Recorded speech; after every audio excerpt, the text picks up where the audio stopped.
বিষয়টা বড় অবাক লাগে না? যে লোকটা ইনসাফের জন্য রাস্তায় গুলি খাইল, জীবন দিল নিজের ইনসাফ কায়েম করতে, যে লোকটা নিজেকে উজাড় করে দিল, শেষ পর্যন্ত মৃত্যু বরণ করে নিল, সেই লোকটার প্রতি আমরা তার ইনসাফটুকু বুঝিয়ে দিতে পারলাম না। আমরা জাতি হিসেবে কতটা নিকৃষ্ট, কতটা ভয়ানক, কতটা লজ্জিত চিন্তা করা যায়। যে লোকটা সত্যর পথে চলতে চাইছে, ভারতের আধিপত্যের বিরুদ্ধে কথা বলছে, নিজে মানে ইনসাফ নিয়ে কথা বলছে, শত্রুর সাথে ইনসাফ করতে চাইছে, সে লোকটার ইনসাফটুকু আমরা বুঝিয়ে দিতে পারলাম না।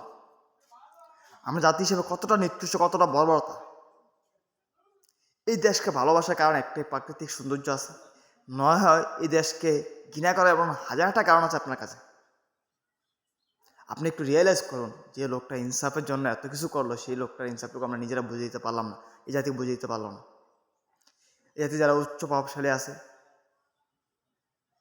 যারা উচ্চ পদে আছে, তাদেরকে এখন জুতা চড়া উচিত। এই এই যুগে হাদি হওয়া এত সহজ নয়। যে হাদি হত্যার বিচার হইতো, হাদি না হইতে পারল, অ্যাটলিস্ট হাদির দেখানো পথে, ইনসাফের পথে লক্ষ লক্ষ তরুণ যুবক হাঁটত। যদি হাদি ভাইয়ের বিচারটুকু হইতো, হাদি ভাইয়ের হত্যার বিচারটুকু হইতো। আমরা জাতি হিসেবে বরাবরই নিকৃষ্ট, বরাবরই লজ্জিত। জাতির কাছে না কোনো নিরাপত্তা নাই, কোনো আইনি ব্যবস্থা নাই, না আছে কোনো কিছু। এই জাতির না আছে নিরাপত্তা, না আছে আইনি ব্যবস্থা। জাতি অতি শীঘ্রই ধ্বংসের স্তূপে পরিণত হইব। দেখে নিন, মিলিয়ে নিন।